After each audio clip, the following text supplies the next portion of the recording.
Συνάδελφοι, εκ μέρους της Ελληνικής Κτηνιατρικής Εταιρείας θέλω να σας ευχαριστήσω και να σας καλωσορίσω με μεγάλη μου χαρά στην απόψινή μας διαδικτυακή συνάντηση. Η σημερινή συνάντηση έχει ένα ενημερωτικό χαρακτήρα και ένα χαρακτήρα γνωριμίας με θέμα την ιατρική της γάτας.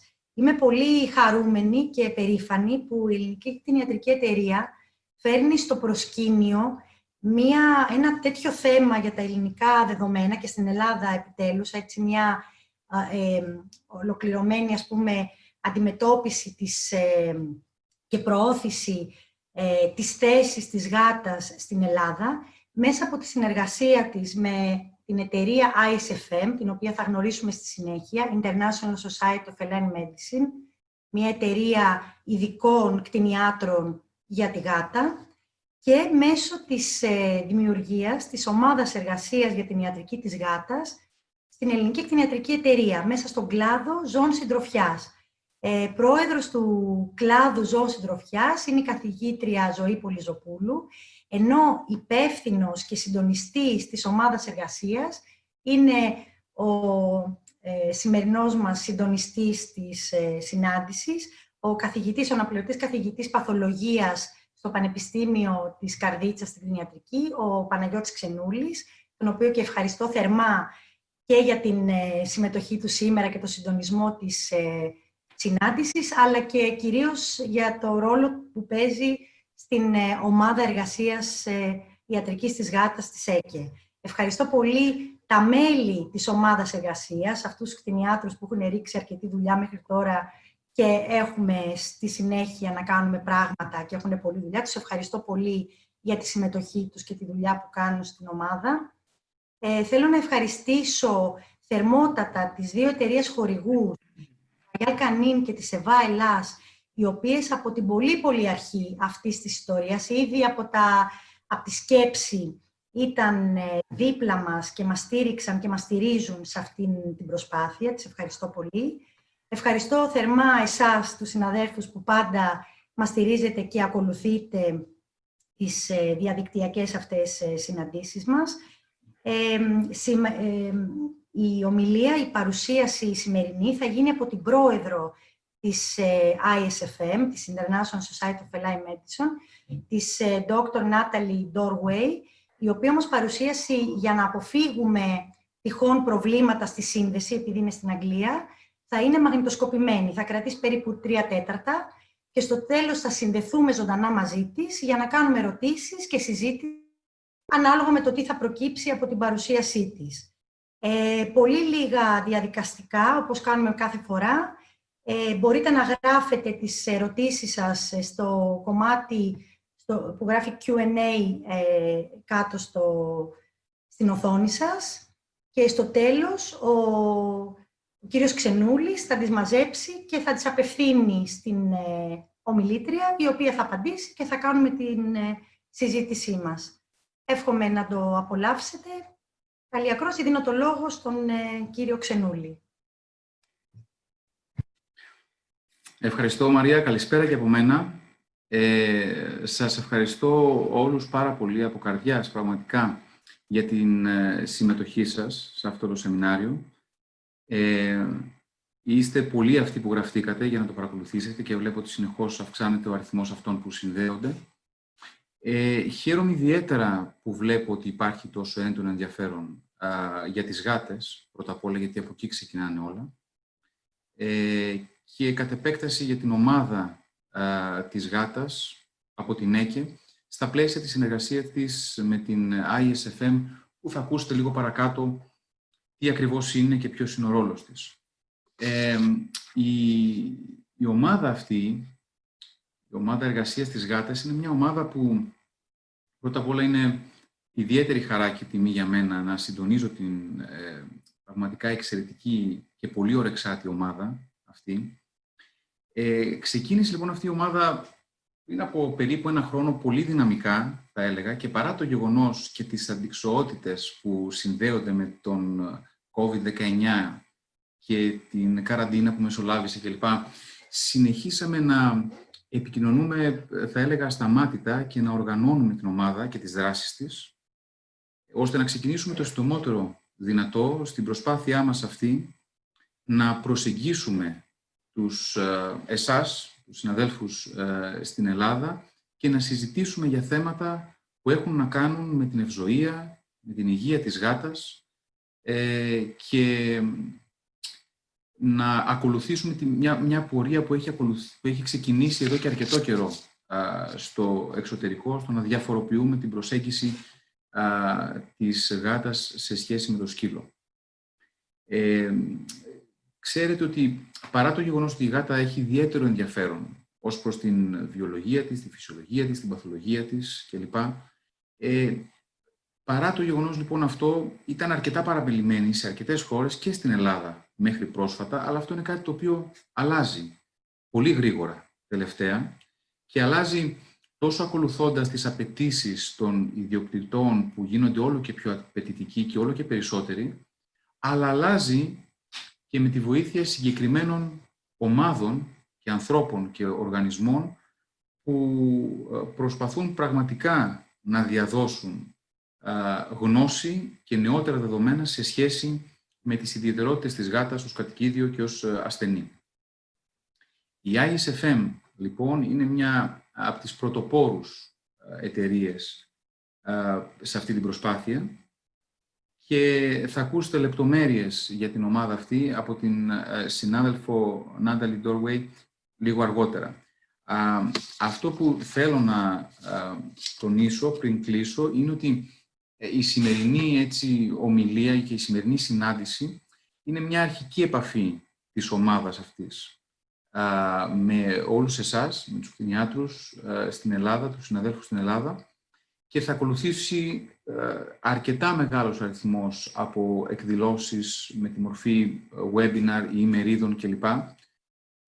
Με πολλά και ενδιαφέροντα θέματα σε σχέση με την παθολογία της γάτας, για τις οποίες εκδηλώσεις προφανώς και θα ενημερώνεστε μέσα από το site της ΕΚΕ και με πολλούς άλλους τρόπους εγκαίρως για να μην χάνετε καμία από τις εκδηλώσεις. Με αυτά λοιπόν και χωρίς να καθυστερήσουμε άλλο, θα πρότεινα να ξεκινήσουμε την ομιλία της Νάταλη και αμέσως μετά τη λήξη της θα ακολουθήσουν ερωτήσεις και συζήτηση σχετικά με την ομιλία. Καλή συνέχεια, καλή ακρόαση σε όλους.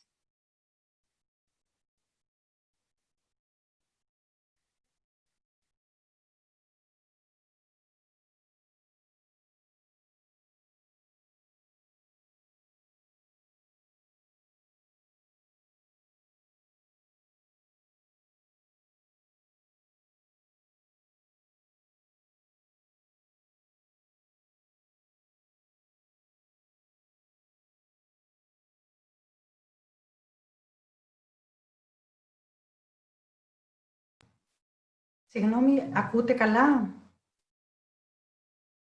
τον ήχο?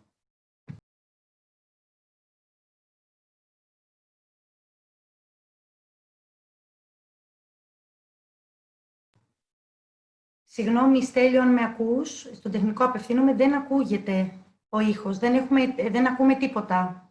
Πώς μπορούμε να το ξαναβάλουμε?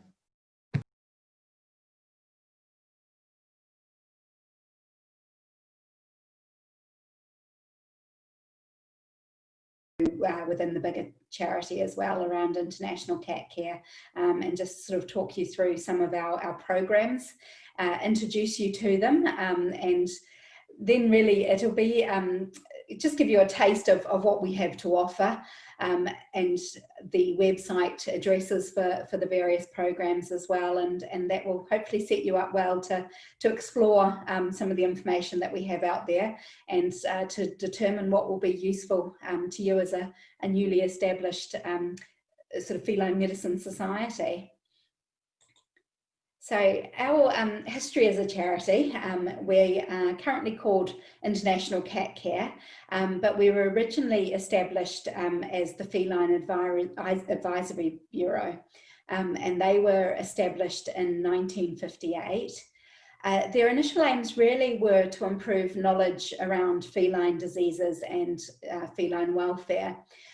So at this stage, in the late 1950s, it was recognised that a lot of cats were dying, but the actual disease processes really weren't understood at all, or the infectious agents really hadn't been identified either.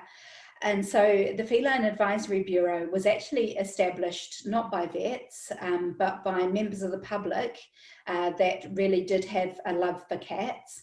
And some of them were actually cat breeders themselves, and they were recognising that they were losing some of their breeding population of cats without really understanding why. And when they were turning to their vets didn't really have the understanding either. At that time, veterinary schools really were geared up for large animal work, and companion animal knowledge was still very much in its infancy. Dog knowledge was obviously a little bit further ahead than cat knowledge, but there was really this complete lack of knowledge and understanding around feline diseases. So as a charitable group, that's really what they set themselves up to try and improve that body of knowledge. And so they did a lot of fundraising, and managed to initially get some positions funded to start to look into research around initially infectious diseases in cats. And then over time, as they grew as a charity, they were then able to start to fund research posts and residencies within some of the vet schools around the UK to start to really improve the veterinary knowledge around cats. After they'd been doing that for quite a number of years, the body of information around cats was really starting to grow. And they'd also sort of created their own community of feline medicine vets, really, people that had been involved in some of their research posts, and people that had had their residencies funded by the Feline Advisory Bureau, really then started to kind of get together and recognise that there was probably a need, and enough of them, to be able to form a society of feline medicine. And so the European Society of Feline Medicine was then established in 1996. A few years after that, they first started to publish the Journal of Feline Medicine and Surgery. So prior to that, under the sort of banner of the Feline Advisory Bureau, they had done quite a lot of publication work as a group. So they had sort of regular newsletter and sort of soft, non-peer-reviewed type journals where they were kind of collating the sort of knowledge around feline medicine and feline diseases. So some of it was research that they were funding, but they were also scanning the horizons for other bits of work being published around the world as well, and sort of collating all of that into these newsletters. But then they really did reach the point, especially once they had an established feline medicine society, that they were able to then really move into the world of having a proper peer-reviewed journal. And then a number of years after it was established by the European Society of Feline Medicine, the American Association of Feline Practitioners also decided to adopt it as their journal as well. So since 2002, the two membership societies have sort of co-authored and co-adopted the Journal of Feline Medicine and Surgery. A number of years after that was initially established, sort of 6 years later, they held their first annual conference under the banner of ISFM. And then that then became an annual European Congress event, which up until this year had been occurring on a regular basis.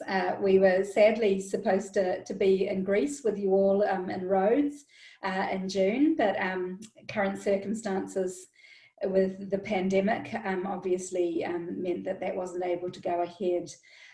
But hopefully we'll be back with you in a couple of years' time, where we're hoping that we'll be able to have the Rhodes event in 2022. So we'll keep you posted. But as I said, the European Congress did become an annual event from 2002. And then the society itself did go a little bit more of a name change in 2010. We started to recognise that as a group, we were involving vets outside of Europe as well. So the name change moved to become the International Society of Feline Medicine. And I think we're now covering over 109 countries we have members from. So the American Association of Feline Practitioners still really covers North America, so the US and Canada in particular.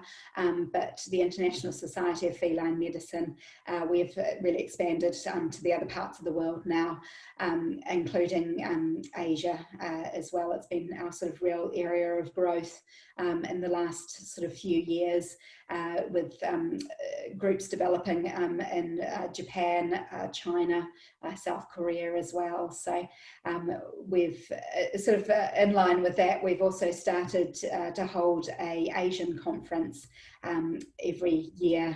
Well, it was originally going to be every year, but again, we've had some problems with the last one of those. It was going to be in Hong Kong last year, but due to the unrest in Hong Kong at the time, that had to be postponed to this year. And then due to, unfortunately, the current circumstances of this year, at this stage, we're hoping potentially end of next year, possibly not until the year after, that we'll be able to have the Asian conference in Hong Kong. But yeah, we've moved from being a small group in Europe to really going around the globe. And again, our conferences have moved from being a European-based event to now our ability to have them at least in 2 parts of the world. Although what has also happened with the pandemic this year is, instead of being able to have our conference in Rhodes, we had to move that event into a solely virtual event. But the sort of silver lining, I guess, of that is, instead of having a conference of maybe 500 or 600 predominantly European-based vets, we were able to reach many thousands, actually. We had over 20,000 people enroll for the Congress, and we had, I think, 5,000 or 6,000 active attendees to the conference over the weekend that it was happening, and then also be logging into the platform in the month afterwards as well. So we've been able to really reach a very large, very international audience through adopting a virtual congress this year. So going forward, we will hopefully be able to start to hold physical congresses again, but we will always be having them as a sort of hybrid part virtual event as well, to be able to reach that wider audience where travel isn't always going to be possible. But that's sort of really the timeline of how International Cat Care came to be about, and also the development of ISFM as a feline medicine society. It does then raise a question as to, why does feline medicine need its own society? Obviously, there are many groups within most veterinary bodies. They do have a companion animal medicine group, and so many people would question as to why cats needed to be separated from dogs. But I think there are some really important reasons around why we definitely feel that we do need our own group to be discussing feline medicine. And I mean, the big overall theme of that is that cats just aren't small dogs. And historically, with companion animal medicine teaching within universities, I mean, I look back to my training in the late 90s and early 2000s in New Zealand. And when we learnt, especially around companion animal medicine, probably 80 to 90% of the focus was based on canine medicine. And yes, with a lot of diseases and conditions, there are a huge amount of similarities, but cats are very specific. Their physiology is different. They're an obligate carnivore for a start, as opposed to dogs, which are potentially more omnivorous. They are the way they metabolize things is also very different as well. So some of their metabolic pathways are different. So things that aren't necessarily toxic to a dog can be very toxic to a cat. I think paracetamol is probably the best example. Very, very safe for us as people. Reasonably safe to use in dogs as a painkiller, but exceedingly toxic to a cat. And so it's really starting to understand those differences is really part of the key for successfully treating cats. The way their diseases work are often different as well, and this slightly fits in with their behaviour too. So cats are really, when you look to the African wildcat, the genetics that our domestic cats really are descended from, they are a solitary predator. And so they predominantly live alone, really only coming together to breed and to rear their young. And then once their young reaches a certain age, they're usually shuffled away unless there's an abundance of food, which often for a small desert animal there isn't. And so their diseases have also evolved along those lines as well. So a lot of feline diseases are often what I sort of think of as being slow burners. So they aren't necessarily rapidly fatal. They'll often have a long latent period, but they may then start to become expressed during periods of time where, say, the cat is stressed, which is often periods of time historically where they may have been in closer contact with other cats. So I think the feline herpes virus is a great example of that.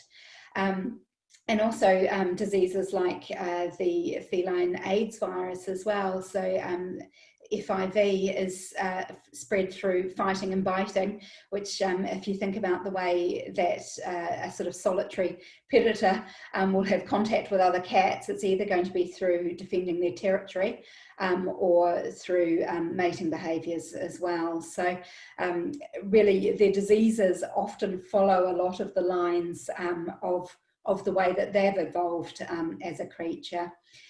And their behaviour also does have a really big impact on how we manage them in the vet clinic, as well as the types of diseases that they have. So they are considered a predator, so they're a hunter. They are very good at capturing and killing small prey, but they are also sort of susceptible to predation as well, as the photo on the left shows. They are also the hunted as well as the hunter, and again their behaviour reflects that. They're often very alert, very hypervigilant in sort of environments where they don't feel safe, and the vet clinic is a very good example of that as well. So there's quite a few different things around that we need to consider. I also think in the current sort of climate that we're living in at the moment as well, coronavirus is obviously exceedingly topical, and as those of us who work with cats know, feline coronavirus is unfortunately quite a common topic for us as well. And it's been interesting following the news around the human coronavirus, COVID-19, and the discussions around some of the antivirals that they've been using to try and slow down viral replication in the human patients.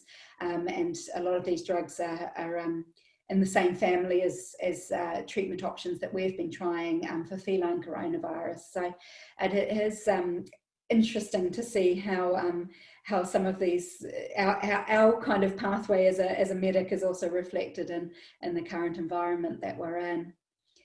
When we're sort of considering how cats and us as vets interact with cats in the veterinary world, we created this little diagram, Claire Besant and I, who is the CEO of International Cat Care, when we were just sort of trying to think about how vets interact with cats, and how us as a society of feline medicine works within that environment to try and make that pathway to successful healthcare a lot more sort of smooth. And we we're looking at quite a number of areas. I will come back to this diagram at the end once I've sort of talked you through some of the things that we do as a medical society as well, because it will hopefully just give you a little bit of a feel for some of the things that you may want to consider within your sort of pathway of developing a feline medicine society too.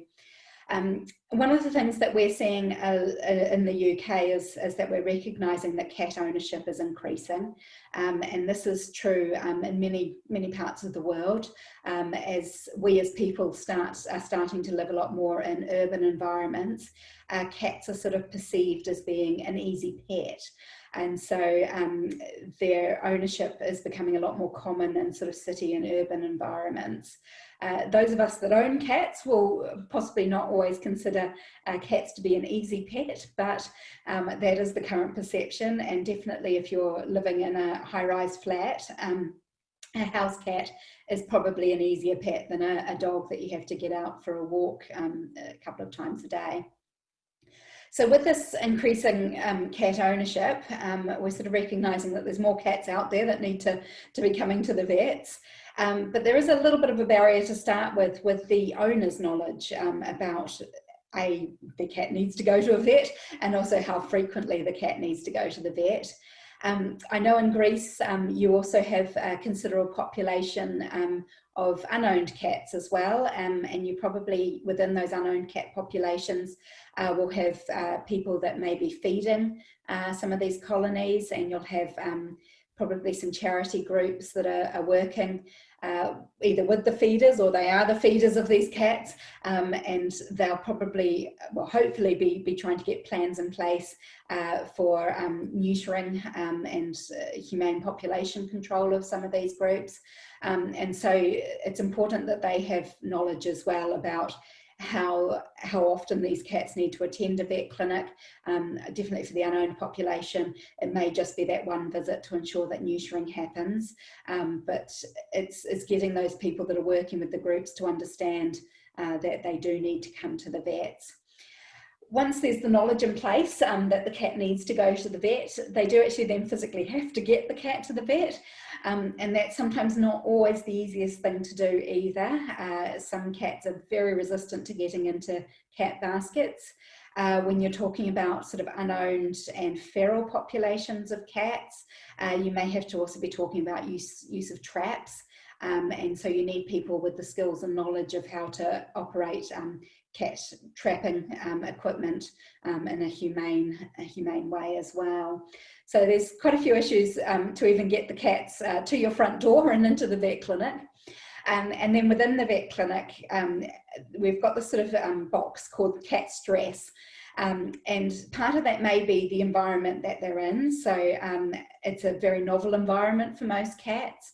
Vet clinics can be very noisy places. There's dogs barking, there's strange smells, there's strange people. So even the most relaxed cat will become a lot more vigilant in that environment because it's a new environment. And then we've got us as the clinic staff, so the vets and the vet nurses that are handling the cat, and how we are interacting with the cat potentially is also a source of stress for them, because again, we're a strange person, and unfortunately we do often come armed with sharp pieces of equipment, which may not always be the most pleasant for the cat to be interacting with either. So our interactions with them is also another big source of cat stress.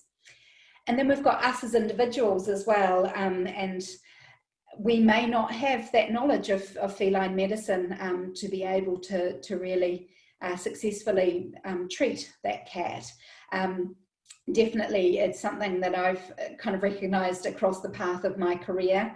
I've always had a strong interest in feline medicine, and I did the extra things that I could do at university to improve my knowledge of feline medicine. But I definitely look back now as me as a new grad, and I really did not know enough around feline medicine to be a fantastic cat vet, but I have improved that over time. And as part of my journey as a vet with an interest in feline medicine, I really then also started to learn a lot more around the cat stress side of things as well. Probably about 10 years into my career, I went to, it was actually a ISFM conference at that time that had a big behaviour component to it.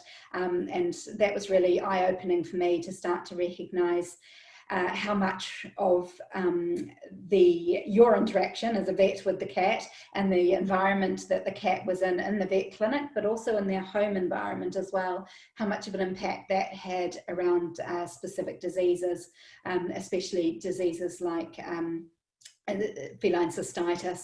It really did have a significant change on the way my career progressed from just that one conference, really, increasing my understanding of feline behaviour.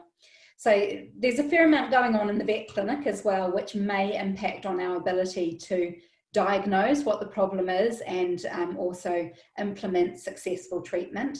But sometimes we will be able to do that by the end of the appointment, hopefully most of the time.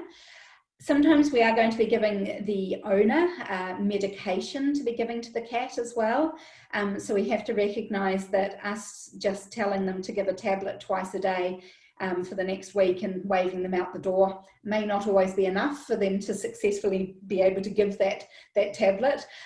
So that's another area that we have to consider as well, that cats do tend to be a little bit trickier when compared to dogs around giving medication. And so there's certain things around that are, all of these things are going to impact on whether or not a successful treatment could occur.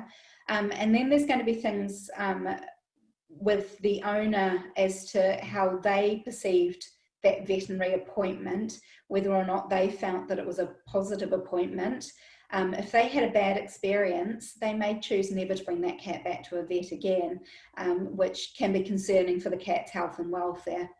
Likewise, if they had a bad experience getting the cat into a basket to get it to the vets, or if they had a bad experience around giving the medication, they may personally feel that taking the cat back to a vet is not something that they can achieve.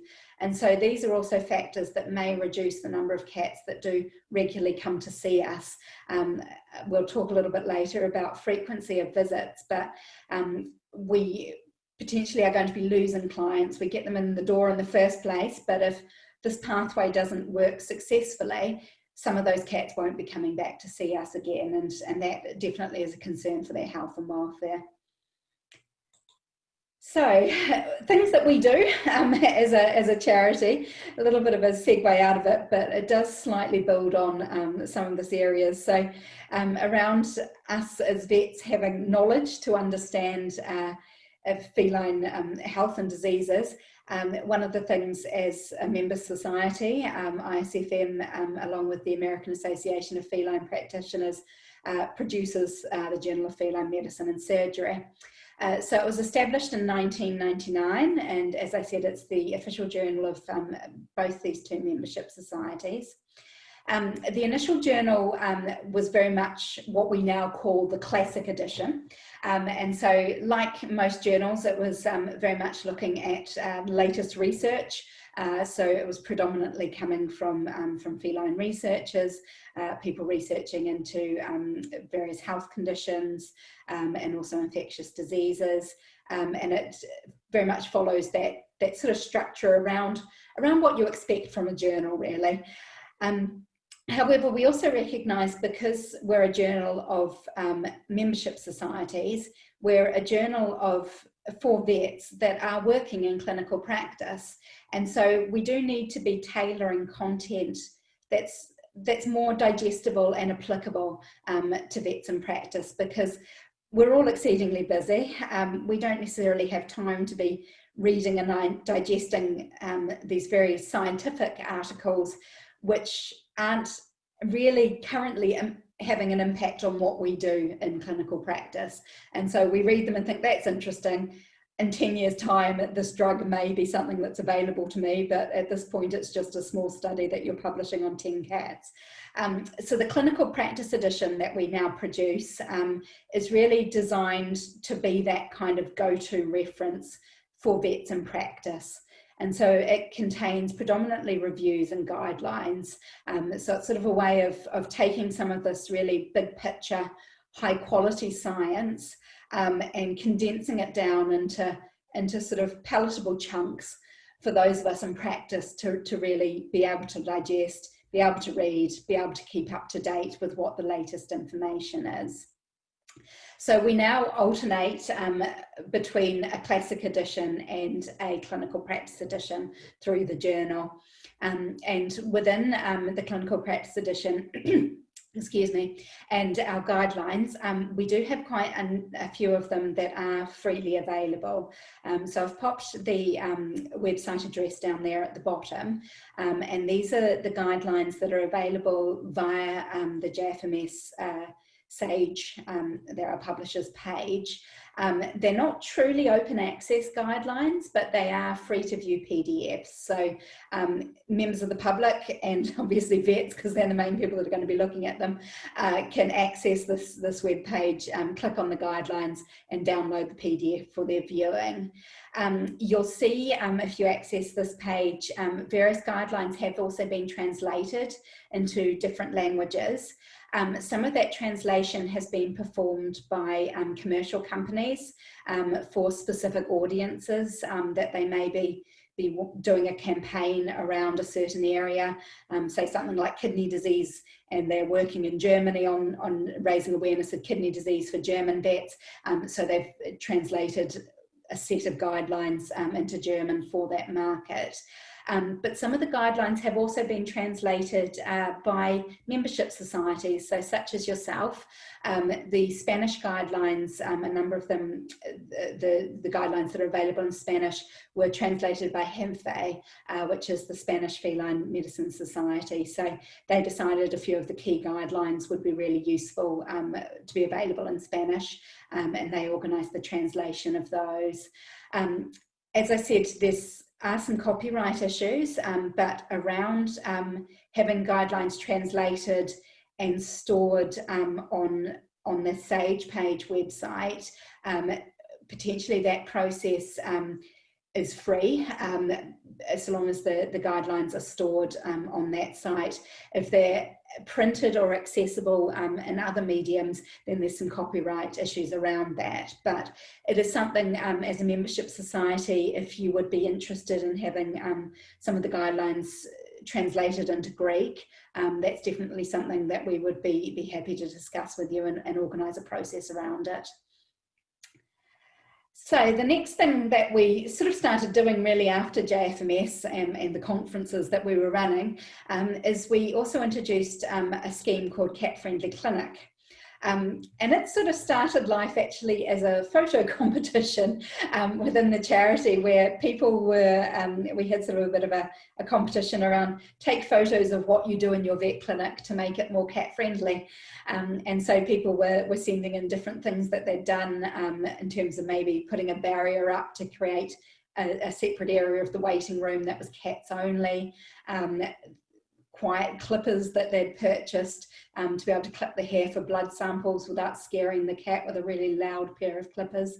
So it started out as very much a sort of simple photo competition within our charity group, and then it really sort of developed from there into an actual scheme, which has now been running for nearly 10 years. And so we sort of set up some guidelines for what Cat Friendly Clinic is, and the website address is just down there at the bottom, and basically it has a lot of information on it about for owners, first of all, about what to look for in a cat-friendly clinic, and then also for clinics as well. There's some resources and materials that you can download and review and look at what your clinic's doing, and then if you think you want to become cat friendly, there's a process to go through where you download a form and complete it with all your clinic's details and photographic evidence of what you're doing, and then that comes back to us at ISFM, and one of the members of my team reviews it, and then works out whether you're okay to be accredited or not, and if you're all right to be accredited and you're a member of ISFM, then you then accredited as a cat-friendly clinic and go up on the Cat-Friendly Clinic website. And that then enables pet owners, cat owners that are aware of the scheme to basically search out a local vet clinic that they know is cat-friendly. The scheme's been going, as I said, in the UK for quite a long time, and we definitely do now see it amongst ourselves that if we have clients moving from one area to another, they will seek out a cat-friendly clinic because they know the difference of what it makes to them and their cat in terms of ease of visiting. The graph that I've got there at the bottom illustrates the cat-friendly clinics across Europe.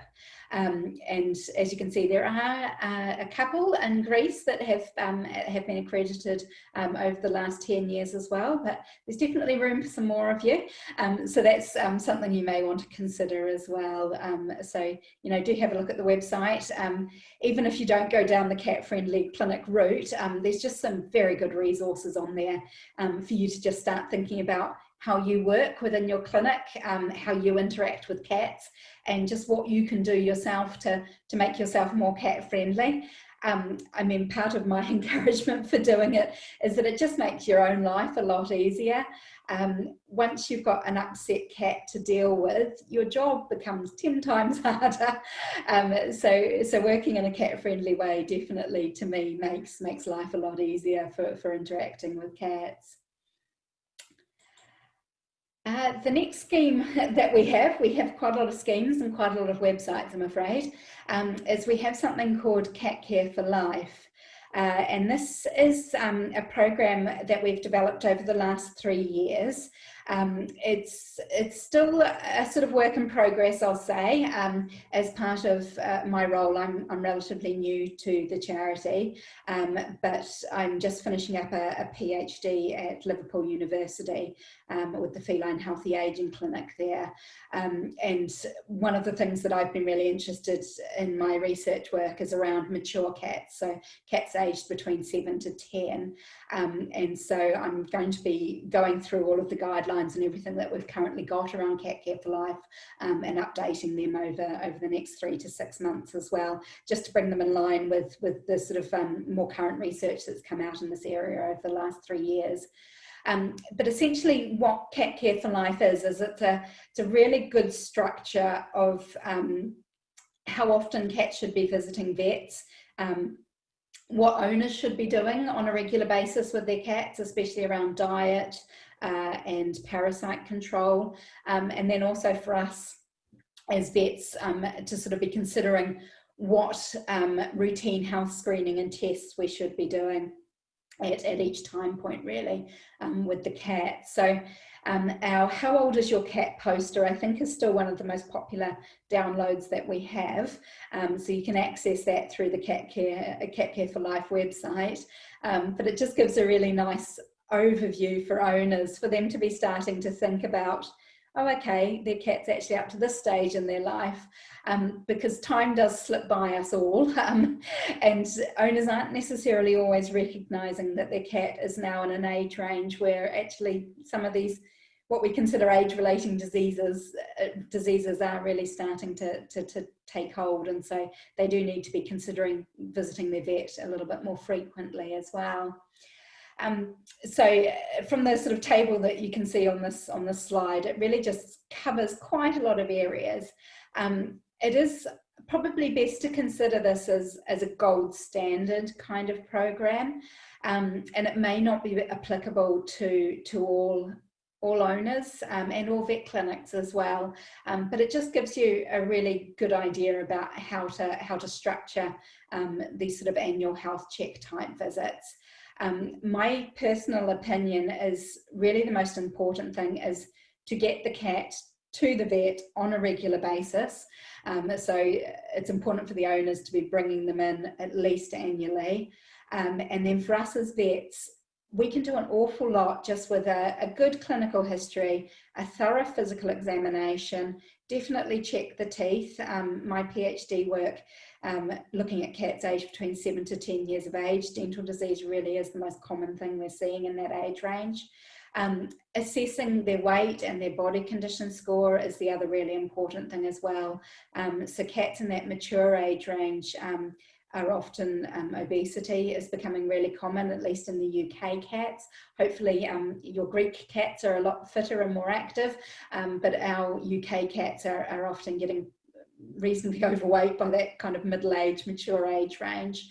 And so recognising that early and starting to get the owners to reconsider how much they're feeding, I think is an important thing to do. And then also further down, we've got things about reviewing their parasite control and their vaccinations. And again, that is going to vary a lot from country to country with what specific parasites are an issue in your country. Some countries, obviously, rabies is an issue. Other countries, it's not. So that's going to also affect your vaccinations.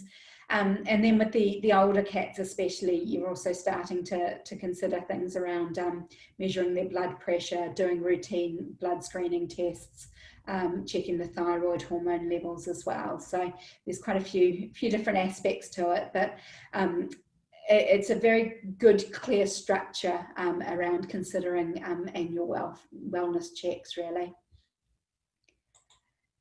And then as a membership society, we do also have other membership benefits too. So we run monthly webinars for our members that they can sign up for, and they really cover a whole range of diseases and conditions. And we sort of assess them and try and have a good rotation of topics. As I've mentioned, we have had historically the annual European Congress, and we were starting to also introduce an annual Asian conference. Coronavirus, as I said, had a bit of an impact on those. Going forward, though, we will definitely be continuing to do an annual Congress, and it is most likely to be a hybrid event, so partly physical, but also having a component of it as a virtual Congress to really reach that wider audience of vets. That, you know, flying to Europe is financially not possible for many of us, and so it's to reach that wider audience and to get that good quality information around feline medicine out there. We also have a forum for case discussions, and the forum started life as an email list server. So the original version of it, gosh, which I can't even remember where it started, but I've been a member of it for a long time, and you used to sort of have a generic sort of an email address that you'd email with your clinical case or query, and then that email would then be sent out to everyone on the list serve, and they'd then reply to it. So in your inbox, sometimes you'd have these long chains of 20 or 30 emails about people discussing a single case. But in the last year, we've moved that onto a sort of computer platform based forum, which also still has the ability to send email updates to people, and it's also got an app as well for phone usage, because most vets, when you're working in clinical practice, you're really engaging with this forum on your phone while you're at work. You're not necessarily logged into a platform at a desktop computer, and so that's going quite successfully. We've got over 600 vets now active in the forum space, which is great, and it's just a really nice opportunity to sort of post those questions about, you know, something you've not seen before, or just something you're not sure about if you're taking the best approach.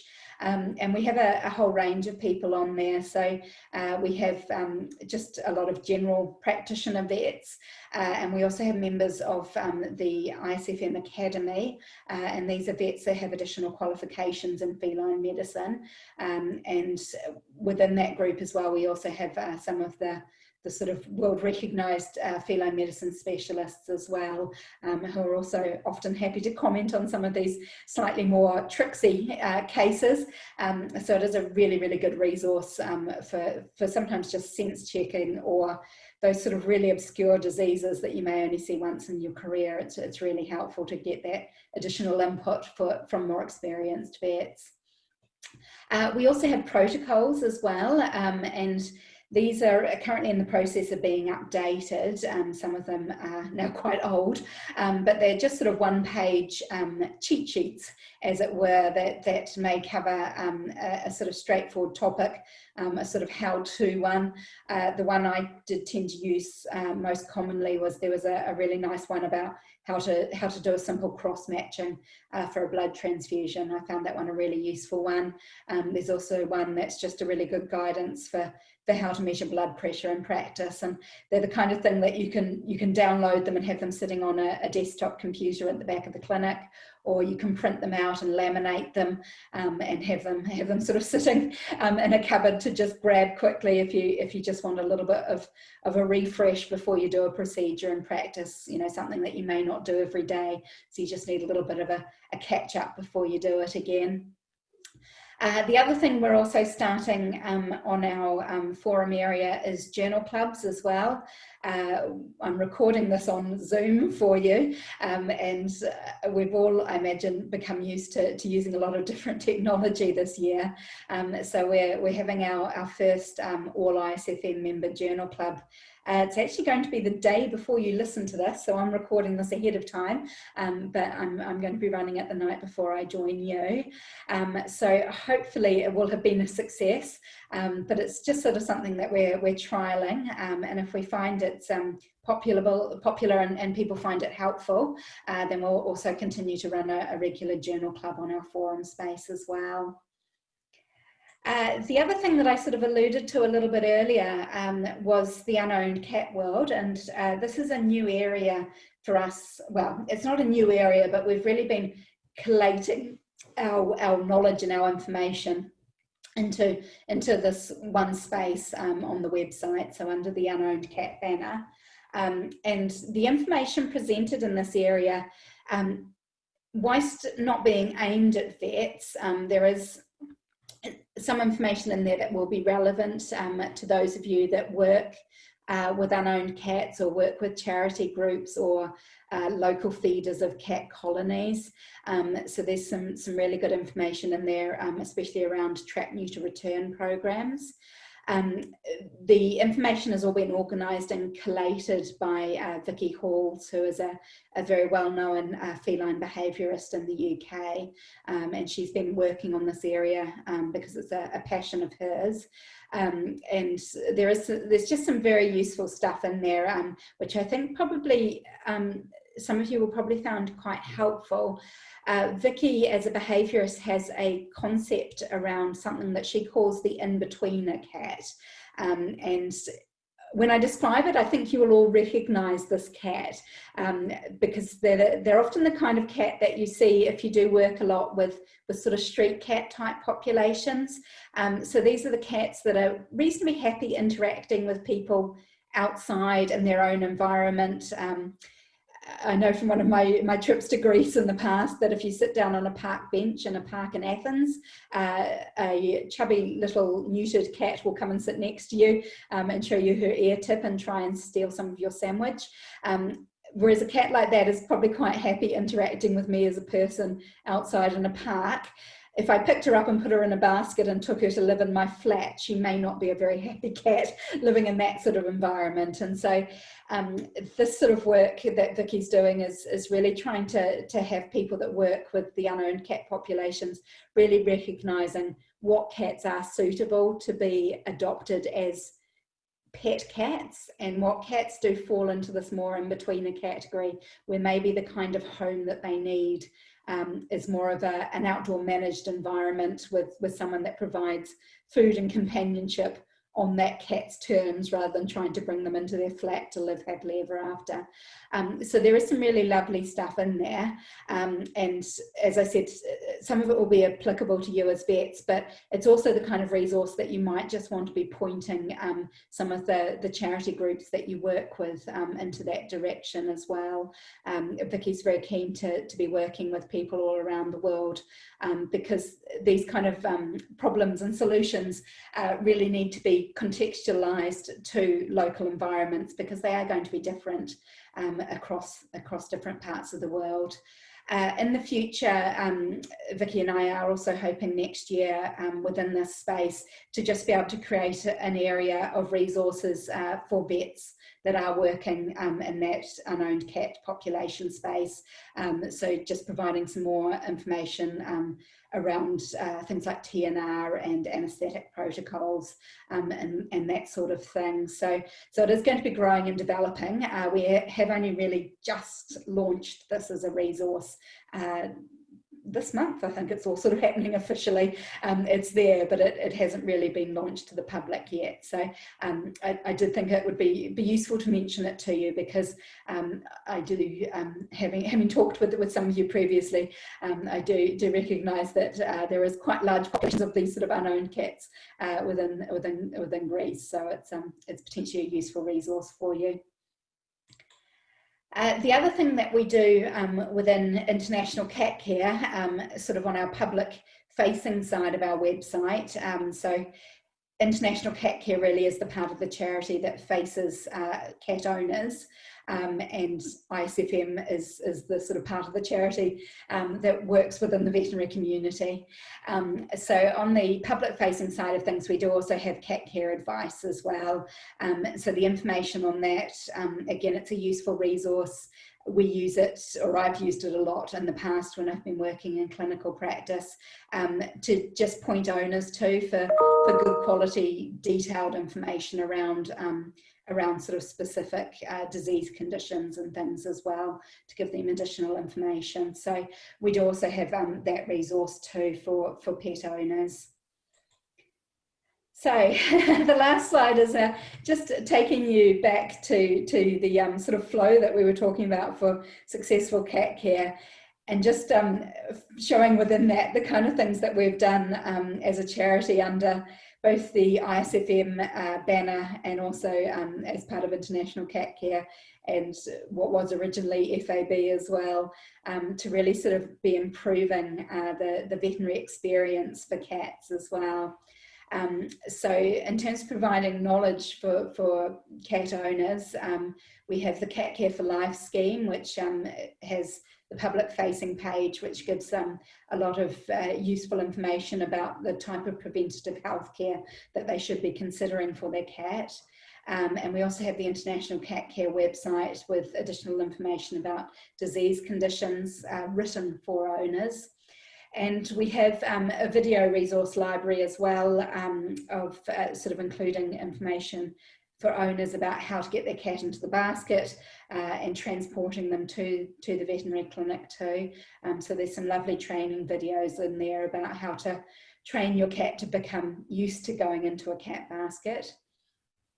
And then under the sort of veterinary clinic banner, we have the ISFM membership, and the ISFM membership gives vets and vet clinics access to the cat-friendly clinic scheme, which hopefully provides a better experience for the cat, the owner, and us, the staff, as well. And then we have some of the other membership benefits as well, which are discounts on our congresses. We have some courses. We have the Journal of Feline Medicine and Surgery, the clinical protocols, and the community space as well for case discussion too, and the webinars that we also run. We do also have free nurse membership as well for ISFM. So if you do have a population in Greece of veterinary nurses and veterinary technicians, they'd be eligible to become free members of ISFM via that route. And that gives them access to a number of webinars a year, and also a monthly journal as well for feline nursing, which is the Feline Focus Journal, which is a really good monthly journal with lots of really useful practical articles for the vet nurses and the vet technicians. Outside of the vet clinic, we've also been working with pharmaceutical companies as well, and we have the Easy to Give Awards. And this is really to hopefully be encouraging pharmaceutical companies when they're developing new formulations of medication that are licensed for use in cats, that they're not only just thinking about the drug, but they're also thinking about how the drug gets into the cat. And there's definitely been a vast improvement over the last 10 years or so with palatability of tablets for cats and liquid formulations of again, palatable liquids as well, which often just makes the whole medication part of things a lot easier for owners, especially when you're talking about managing long-term conditions. We also have the International Cat Care videos as well, and there are some in there as well around giving medications to cats too. So again, that's a resource for owners to help them successfully medicate their cat. And then the Cat Care for Life preventative healthcare side of things as well is also, as I said, it's a really good framework for sort of developing these regular health and wellbeing checks on an annual or biannual basis for your cat clients. And again, setting up a program like that is going to be encouraging the owners to bring in their cat back into the vet on a regular basis, which hopefully means you'll be catching some of these disease processes earlier before they start to have a significant impact on the cat's health and well-being. So that is the end of my presentation. I'd just like to thank you all for your time, and I've shown you a lot of different websites over the evening. To be honest, this one's probably the most useful because you can link to all of our other ones through it as well. But we do have quite a large digital footprint, as we'll call it, and so there's an awful lot of information in there. So I'd really encourage you to just start to have a look around the sort of resources that we have available through International Cat Care and through ISFM, and start to think as a newly developed feline membership society, what sort of aspects of these resources would be useful for you, and then do come back to me and we can have a chat about how we can work together to hopefully spread the message around improving feline medicine around the Greek cat vet population. So thank you all very much for your time, and I will end my recording.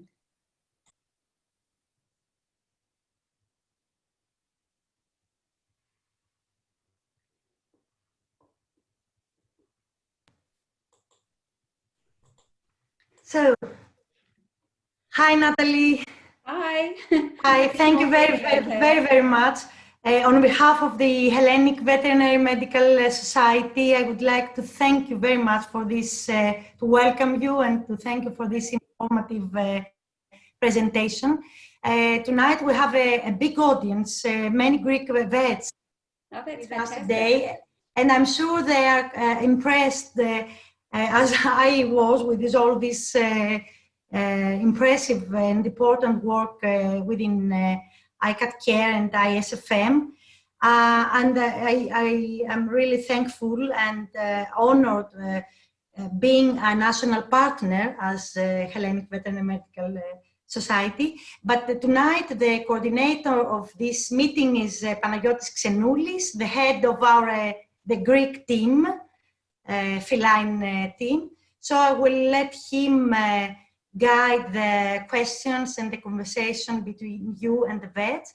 Yeah. Just let me speak in Greek, sorry. Να πω στους συναδέλφους ότι μπορείτε να γράφετε τις ερωτήσεις σας στο Q&A, στα αγγλικά ή στα ελληνικά, και ο κύριος Ξενούλης θα τις μεταφέρει στην ομιλήτρια τη σημερινή και να λύσουμε απορίες και να συζητήσουμε. Thank you once again. Hi, Natalie.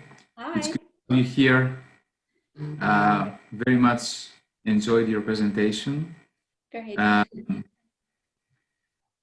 Οπότε, όποιος έχει κάτι το οποίο θέλει να ρωτήσει ή να σχολιάσει ή να προσθέσει ή οτιδήποτε, πολύ ευχαρίστως να το γράψει στο Q&A κομμάτι που έχει από κάτω, και όπως είπαμε θα μεταφράσω εγώ, αν το γράψετε στα ελληνικά θα μεταφράσω εγώ στα αγγλικά την ερώτηση, και εφόσον χρειάζεται θα μεταφράσω και την απάντηση, αλλά φαντάζομαι ότι εφόσον παρακολουθήσατε τη διάλεξη στα αγγλικά, θα καταλάβετε και την απάντηση χωρίς πρόβλημα. Μέχρι να ξεκινήσουν να έρχονται οι πρώτες ερωτήσεις, Μαρία, και εσύ αν έχεις κάποια ερώτηση ή κάτι που θέλεις να διευκρινίσει, η Νάταλη προφανώς μπορεί να γίνει. Και αυτό το οποίο ήθελα να ρωτήσω εγώ, και θα το πω πρώτα στα ελληνικά, θα το μεταφέρω και στα αγγλικά την Νάταλη, είναι αν γνωρίζει πόσες χώρες ουσιαστικά συμμετέχουν μέχρι στιγμής επίσημα σε αυτή την προσπάθεια μέσω της ISFM, της διάδοσης της περαιτέρω γνώσης της παθολογίας της γάτας στους κτηνιάτρους. Οπότε, my question to you, Natalie, is if you have an estimate of a number of countries that have been approached ISFM and are interested in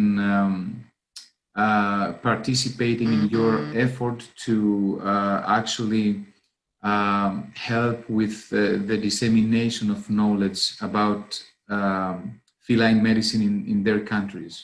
Do you have any, let's see, estimates or idea?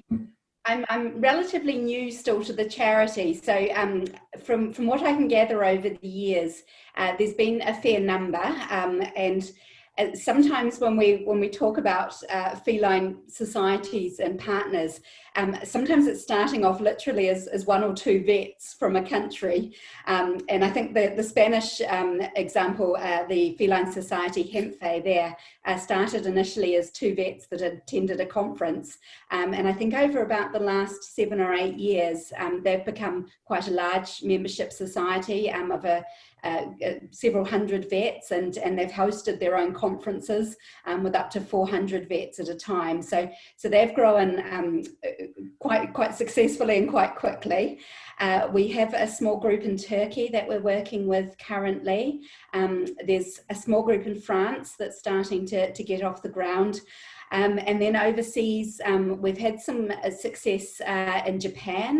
Quite a large group of Japanese vets have formed their own society of feline medicine and have been growing. But really within each country, a lot of what it needs is just one or two people to really be very enthusiastic about feline medicine and start to drive it forward and raise awareness, and then things tend to sort of snowball from there by the sounds of it, from sort of country to country. Okay, that's good to know, and that's exciting. It really starts with only a few people, and then hopefully it will grow from there. Okay, λοιπόν, ήδη έχουν αρχίσει να έρχονται κάποιες ερωτήσεις. Μία από τις ερωτήσεις που βλέπω εδώ, so one of the questions that we have is whether or not ISFM has some instructions for owners and vets regarding COVID-19. Do you have any published guidelines about that, or is it something that you're currently working on, or? We don't have any published guidelines as such. We do have a number of statements on our website with some information about, especially in response to some of the news articles and early studies that came out around COVID-19. So there is some owner-facing information on our website there. The other sort of groups that we do tend to refer to a lot, especially around infectious disease issues in cats, is the ABCD group, which I can never quite remember what it stands for. I think it's the Advisory Bureau of Cat Diseases, and they're a cross-European group, and they often do guidelines around things, and I know they do have some very good information about COVID-19 on their website as well. So often, especially on the vet side of things, we often refer to them. And they did have a discussion panel at our conference this year. I think one of I can't remember quite which of the partner sponsor organisations we worked with, but they organised a sort of round table discussion from some of the feline experts on coronavirus, and so that information is hosted on our Congress platform as well. But our website does have just some very general owner-facing information on it. Okay, well, that's good to know, and I'm sure most people are interested in this topic right now. Now, another question that I see here, and I guess this question is probably a question for both you and Maria. So one of the questions is how, and you probably already covered that, but how, if someone is interested, how one can become a member of the ISFM, and probably how they can become members of the Greek part of the team, I guess. So what about ISFM? ISFM, it's reasonably straightforward. On our website, if you click through to the ISFM, there's a sort of button section to take you to the ISFM section, and then there's details there about how to become a member. It's usually an online form process to fill in, and we have an annual membership fee for the subscription, and then once you've sort of gone through that process, you get a confirmation email and all the information about how to access our resources through the membership portal. But here I have to put our input here because of course, it is a straightforward membership and all this subscription through the email and all these details. But for Greek vets and the Hellenic Veterinary Medical Society members, there could be a special price in some of your events or webinars or seminars or congresses. So it is recommended for Greek vets to ask this question, or we can provide with this information Greek vets on the special benefits a Greek vet could have being a member of our society, because we're the national partner of ISFM. So this is something we're going to discuss it further and give it to you. Yeah, across the different countries that we've worked with, we've often done slightly different things depending on the needs of the country. And so I think that's definitely something for us to work out, that we may be able to come to a kind of a mutual sort of package arrangement for Greek vets, that they can access some of our information as well as your information as part of their membership too. So yeah, there's definitely some things around that we can discuss and organise. Yes, yes. Okay, well, that's good to know. So another question that came up here is whether or not there is any relationship between ISFM and WSAVA, for example. I don't know if you guys are working on some things together, or... We are actually just starting to build that relationship a bit more. I get confused slightly with what the terminology is, but we are, I guess, a member organisation of WSAVA, I think is the way of describing it. So we do, Claire Besant, our CEO, does regularly attend meetings with WSAVA, and we actually have another meeting scheduled in a couple of weeks that I'm attending, where we're going to be discussing building that relationship further. At the next WSAVA Congress, which was actually supposed to be next month, but is now, due to coronavirus, is now looking like it's going to be a virtual hybrid event, and it's scheduled for March. We are actually covering a lecture stream at that WSAVA Congress. So I'm speaking on a couple of topics, and we've organised some of the sort of leading feline speakers from around the world to also be giving some lectures on that day too. So if you are particularly interested in cats, there is a day of feline lectures at the next WSAVA Congress, which I think should be really good. Okay, and what about ISFM and FICAVA, for example? I don't know if we do have a relationship Okay. with them, where, because I'm still relatively new to the charity, there's a lot of historic information that I haven't necessarily got yet. Okay. But in terms of, because we've been UK based for a long time, obviously, so we do have relationships with BSAVA, which is the Small Animal Association in the UK, and then WSAVA is sort of the more international one that we're currently working with.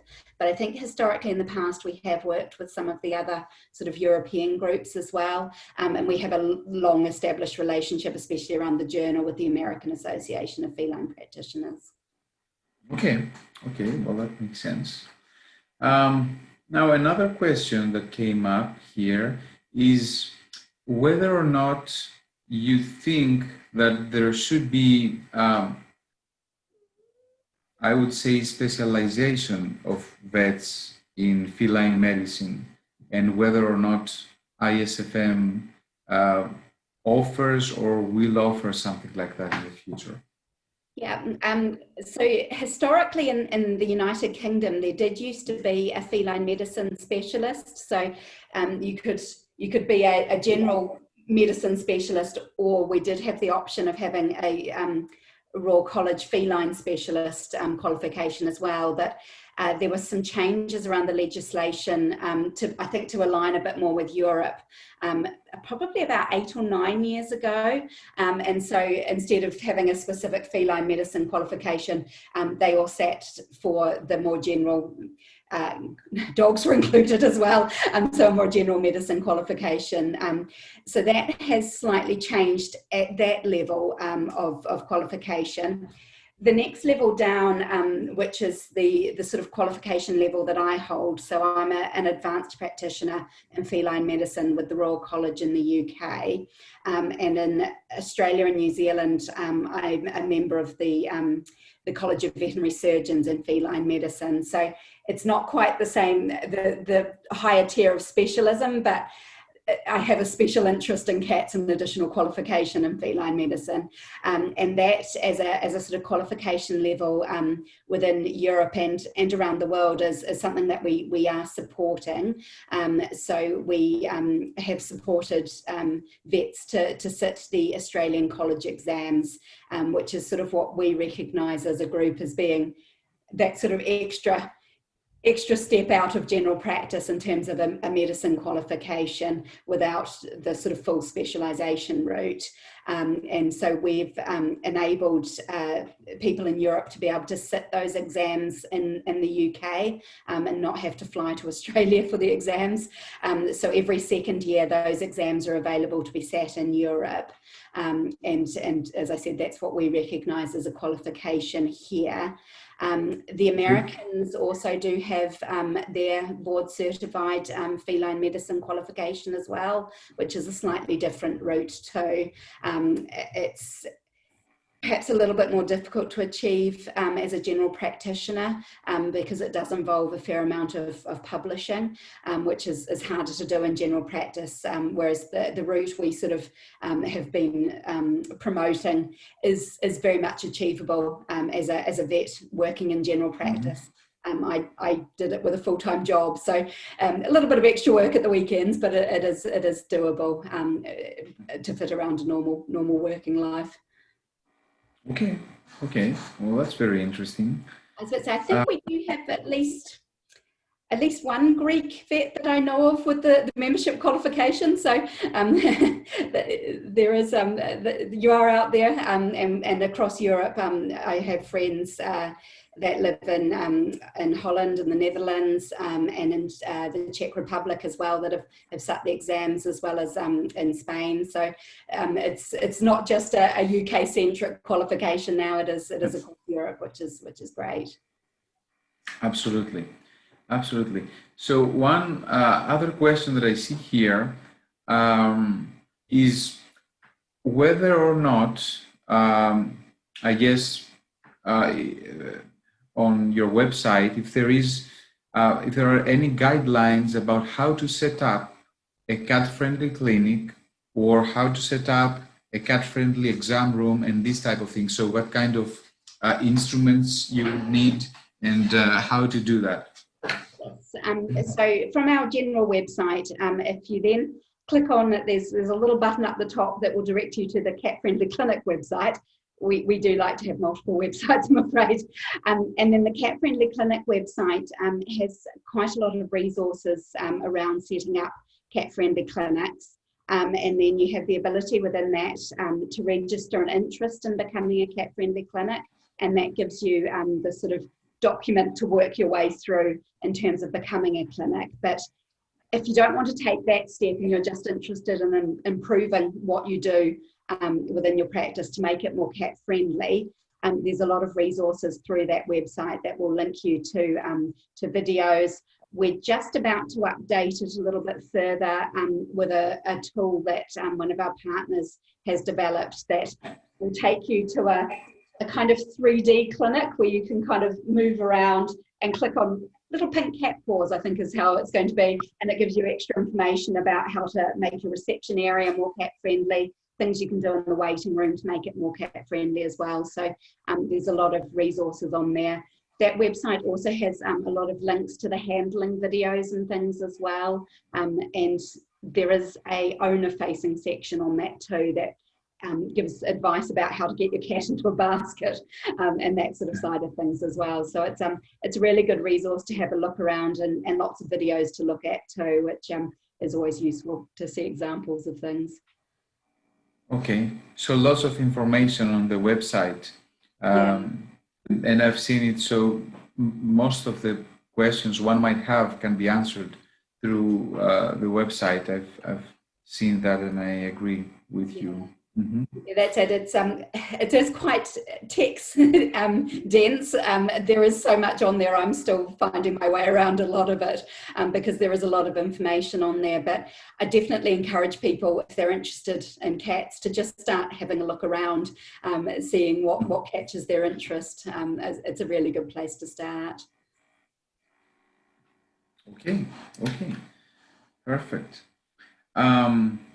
Another question is whether or not ISFM has scientific committees that maybe are organized based on specialties. So a surgery scientific committee or, infectious diseases committee and so forth. We don't specifically, actually. I think we're probably not quite a large enough organisation internally in that sense. But what we do tend to do, especially through JFMS, when we're looking to be writing our guidelines within JFMS, often we'll pull together a group of leading specialists in that area to be writing sort of specific guidelines. So we have quite a lot of links within the academic community and then also the sort of more active in research areas of the academic world as well. And so we'll often pull out people that we know that work in that area for specific advice around issues as well. And we do tend to sort of call on them at the moment where we're working through updating some of our protocols for our members. So our protocols are very much very simple one-page quick reference sort of guides, but one of the areas that we're updating at the moment around that is around mycobacterial disease in cats. And so we're actually working with someone that has just finished his PhD in that area. So he's very up to date in that knowledge. And so we're sort of calling on people like that to help sort of shape some of those documents. Okay, sounds great. Let me ask you, maybe you said that, but maybe I didn't catch it. What is the next big event for ISFM? Is there a webinar coming up or? So we have monthly webinars for our members. Just thinking off the top of my head, I think the next one coming up next month is around feline hematology, if I remember correctly. And then we've got another one scheduled for December that's going to be around senior cat care, geriatric cat care. We're also just finalising our Congress agenda for next year. So next June is the World Feline Medicine Congress, which we're hosting this year. It's every second year, and we alternate between us and the American Association of Feline Practitioners with who hosts that. So we're just finalising the agenda for that. It is probably going to be based in Dublin, but based on current circumstances, we're planning it as a virtual congress. So it will be available online for everyone to be able to watch. So that's our sort of next big conference type event. And in terms of publication and our guidelines, we're currently working through the process of finalising some guidelines around feline blood transfusions. So they'll be coming through JFMS next year. And we've also got some interesting articles around feline heart disease coming through next year, and I think some special issues around feline reproduction as well. So we've got some interesting stuff coming through JFMS next year as well. But in terms of our regular events, it's mainly the webinars that happen every month. And we're just finalising the sort of plan for those for next year as well, but they're a monthly event. The other thing I probably should say is they are live on the night, but then they're also accessible for people to watch recorded afterwards as well. So with members, when they sign up, they can access I think it's 3 years worth of webinars. So there's quite a big resource in the library as well for people that have time to binge watch feline webinars as well. There's a fair number there. Okay. A question that I have is, I don't know if you have any data about this, but for practices that become cat-friendly, is there any evidence or any follow-up about these practices that their feline patients increase, and maybe the income coming from feline owners increase as more and more practices become feline friendly? That is one area we really need to be doing some more work on. The way that cat-friendly clinics evolved hasn't really allowed really good data collection to occur. And it's something I really want to work on in this coming year to start to try and capture that information. What we did see with some work that they did with some of the Spanish clinics that became cat friendly is that they did show better performance when compared to non-cat friendly clinics. But it was a correlation rather than a causation. It's very hard to prove that it was the cat friendliness, because they may have been very well performing clinics that chose to become cat friendly, and so it was hard to really clearly show that association, but it's something we would like to work on. The one thing we're currently gathering some data on in the UK is actually around injuries to staff from cats, so bites and scratch injuries. I imagine it's the same in Greece, that under health and safety legislation, you have to write everything down when a staff member gets injured on the job. And so we're looking at those records from a number of our clinics that are owned by a large corporate group. And we're comparing the data from the cat-friendly ones to the ones that aren't cat-friendly. So that should hopefully give us some interesting information.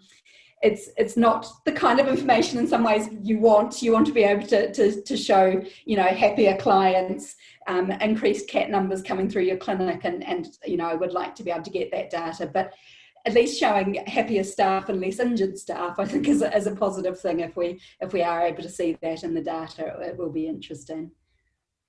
Oh, absolutely. That's going to be very interesting. This might be a good way for us to see in Greece what will happen. I mean, from scratch, because we're new in this field. So it could be a very good point for our Greek team, line group to see and conduct this study among new veterinary clinics that are going to become cat-friendly. Yeah, I think it would be great. That's sort of one of the things I'm thinking about building into the process, is just trying to get some baseline statistics about number of cats they see, number of dental procedures they perform a year, pre-cat friendly, and then what happens 2-3 years down the line, I think will be really interesting, because I mean, definitely the findings from the work that I was doing before I started at ISFM with my PhD, the more time you have to examine the cat and the more thorough examination you do, the more problems you find, the more dental disease there is there. You know, if the cat's willing to let you have a good look in their mouth, definitely from middle age onwards, there's stuff going on with their teeth. So it's just having the opportunity to be able to have a thorough look. And as we know, some cats just don't let you do that. Whereas the more cat friendly you become, often the better you are at being able to perform that good physical examination that you need to. Good. Excellent. So, άλλες ερωτήσεις υπάρχουν? Δεν βλέπω να έχει έρθει κάτι επιπλέον. Πρέπει να κλείνουμε σιγά σιγά, γιατί έχουμε ξεπεράσει το χρόνο. Ωραία. Ίσως εδώ, δεν ξέρω αν μου επιτρέπεις να πω λίγο σε σχέση με τις ερωτήσεις που αφορούσαν. I'm sorry, Natalie, I would like to say something for the Greek vets about the questions concerning the Greek feline group and how they could become members. So I will say it in Greek, sorry, only for... Να σας πω ότι είναι πολύ αρχή, είναι καινούριο αυτό το εγχείρημα, όπως είπε πριν και ο κύριος Ξενούλης. Θέλω να σας προσκαλέσω στο επόμενο webinar που αφορά τη γάτα. Δεν το έχουμε ακόμη ανακοινώσει, αλλά θα το δείτε πολύ σύντομα. Και είναι η πρώτη δουλειά που έχει κάνει αυτή η ομάδα εργασίας. Θα είναι ένα σπονδυλωτό webinar με τα διαφορετικά θέματα πολύ ενδιαφέροντα που έχει ετοιμάσει η ομάδα εργασίας. Θα είναι ιατρικό πλέον και δεν θα είναι ενημερωτικό. Αν μείνετε συντονισμένοι, συνδεθείτε να το παρακολουθήσετε. Θα έχει πάρα πολύ μεγάλο ενδιαφέρον. Και επειδή ακριβώς από τη δική μας την πλευρά της Ελληνικής Κτηνιατρικής Εταιρείας θέλω να σας πω ότι είναι κάτι καινούριο και με πολύ μεράκι και αγάπη και κόπο βέβαια προσπαθούμε να στήσουμε. Όλοι εσείς που έχετε εκδηλώσει το ενδιαφέρον και τώρα με τις ερωτήσεις πιο συγκεκριμένες που είδαμε και δεν τις απαντήσαμε γιατί ήταν δική μας δουλειά, σιγά σιγά θα μπούμε όλοι μαζί στο να χτίσουμε και να προωθήσουμε αυτό το κομμάτι στην Ελλάδα της ιατρικής της γάτας που λείπει. Δηλαδή και εμείς τα εργαλεία και τον τρόπο τα μαθαίνουμε από τους ειδικούς. Ας πούμε από την ISFM, από ανθρώπους που ήδη χρόνια κάνουν αυτή τη δουλειά. Άρα θα μας συγχωρέσετε λίγο στο ότι δεν μπορούμε να είμαστε πολύ γρήγοροι και να απαντήσουμε στον τρόπο και στις διαδικασίες, γιατί δεν το έχουμε στήσει απόλυτα, αλλά η πρόθεση και το ενδιαφέρον να συμμετάσχετε μας δίνει και την δύναμη να προχωρήσουμε. Δεν ξέρω και ο κύριος Ξενούλης νομίζω θα συμφωνήσει σε αυτό. Έχουμε ήδη ανθρώπους υπόψη που έχουν δηλώσει ενδιαφέρον και στην επόμενη φάση συμπεριλάβουμε κάπως, γιατί καταλαβαίνετε ότι μια μεγάλη ομάδα ανθρώπων είναι και δύσκολο να δουλέψει.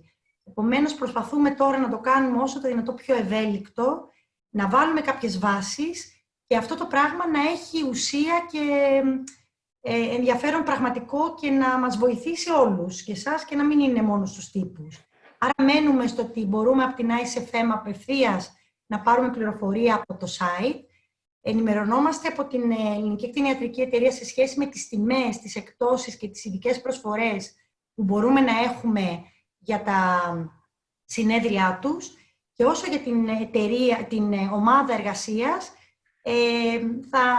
διαρκώς θα σας ενημερώνουμε για τις εξελίξεις και πραγματικά και τα μέλη της ομάδας που αλληλεπιδρούν και με άλλους κτηνιάτρους, σιγά σιγά αυτό θα το αναπτύξουμε καλύτερα και θα μπορέσει περισσότερος κόσμος να έρθει μαζί μας. Εγώ σας ευχαριστώ για το ενδιαφέρον, αλλά ο κύριος Ξενούλης είναι ο Ναταλή είναι αρμόδιος να πει λεπτομέρειες γι' αυτό. Όχι, συμφωνώ, έτσι είναι. Αυτό που θέλω να προσθέσω σε σχέση με αυτό είναι ότι όταν μιλάμε για ομάδα εργασίας της γάτας είναι ουσιαστικά ακριβώς αυτό. Δηλαδή τα μέλη τα οποία αλλάζουν στην πορεία, θα αλλάξουν και αλλάζουν στην πορεία, είναι μέλη της ομάδας εργασίας, που σημαίνει ότι δεν θα είναι απλά μέλη μιας επιστημονικής ομάδας που απλά θα αναγράφεται ότι είναι μέλη αυτής της ομάδας. Είναι μέλη μιας ομάδας εργασίας που συμμετέχουν ουσιαστικά στη διαμόρφωση κάποιων guidelines, στη διαμόρφωση κάποιων ίσως σεμιναρίων κλπ.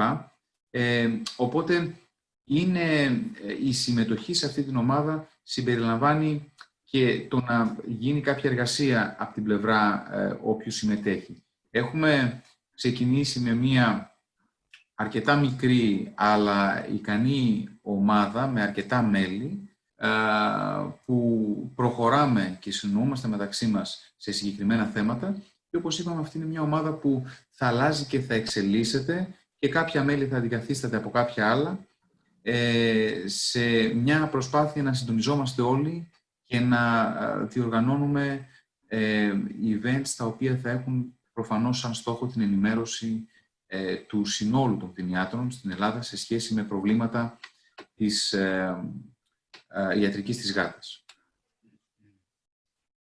Okay, sorry, Natalie, for this. It was a necessary. Unmute myself. I did wonder if my cat was going to jump up, so I thought I'd Okay.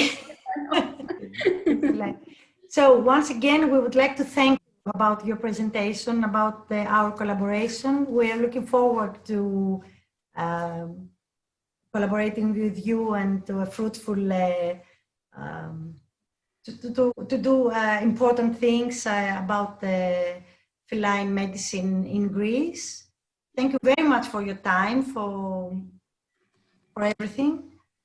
And we will have a webinar for Greek vets from the feline group, the Greek feline group. Great. In November. So I hope this start will we'll have with us on board as many vets as we can. Yeah, no, that would be brilliant, and hopefully we'll be able to carry on with our plans for the conference in Rhodes in 2022, and hopefully we'll be able to have a successful event with all of us. Yes, yes. In person would be lovely, wouldn't it? But fingers crossed. We're looking forward to this Congress. Hope everything will be much better by then. Hopefully it would be nice, I think, to be able to, I mean, from our perspective, we'll be continuing, I think all our conferences going forward will have a virtual element, but it would be nice to be able to also have that in-person side of things as well. I think it would be lovely. And especially working with you all, it would be really nice to sort of do something as a joint event. I think would be brilliant if we're able to. Thank you very much. Natalie, thank you very much for your time and your presentation and for being here. Αγαπητοί συνάδελφοι, ευχαριστούμε πάρα πολύ όλους. Πρέπει να κλείσουμε όμως γιατί έχουμε ξεπεράσει το χρόνο. Να έχετε ένα καλό βράδυ. Κύριε Ξενούλη, ευχαριστούμε πάρα πολύ για τη σημερινή. Ευχαριστώ και εγώ, ευχαριστούμε όλους που παρακολούθησαν. Και στη διάθεσή σας όλες τις ερωτήσεις και στο mail της Ελληνικής Κτηνιατρικής Εταιρείας και έχουμε και συνέχεια να κάνουμε τη δουλειά. Thank you, Natalie, once again. I'll leave you all. Thank you, Natalie. Have a good evening. Stay safe. Bye-bye. Thank you very much. Καλό βράδυ, καλή συνέχεια σε όλους. Συνέχεια σε όλους.